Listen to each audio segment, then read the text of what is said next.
Γεια σας παιδιά, τι κάνετε, πώς είστε, ελπίζω να είστε πάρα πολύ καλά. Στο σημερινό βίντεο θα παίξουμε Subway Chef, πάμε στο βίντεο.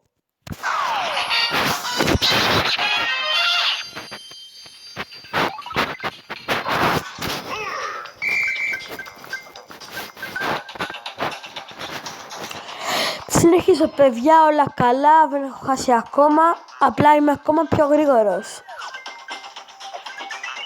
Πάμε να πάρουμε ένα ποτήρι.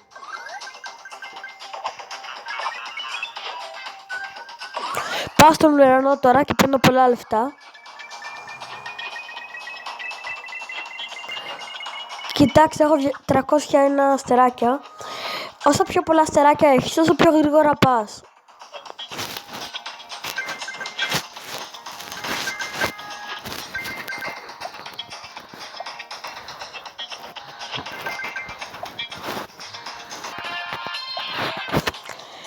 Και ναι παιδιά, συνεχίζουμε όλα καλά. Κοιτάξτε πόσα λεφτά έχω, 513. Είμαι πολύ γρήγορος, αλλά φοβάμαι να μην χάσω.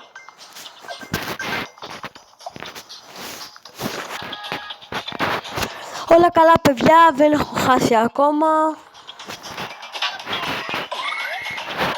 Και συνεχίζω. Από ό,τι βλέπετε, δεν ξέρω αν το έχετε καταλάβει, αλλά έχω πιο πολλά λεφτά. Για αστεράκια, όπως θέλετε πείτε τα.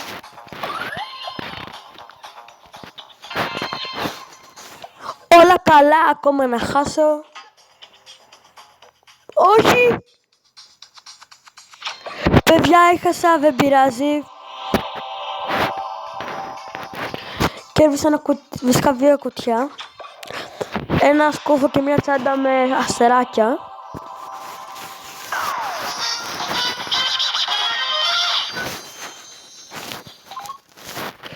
Και αυτό ήταν το σημερινό βίντεο. Κάντε ένα like, ένα subscribe, ένα comment και να με βοηθήσετε να συνεχίσω τα βίντεο μου.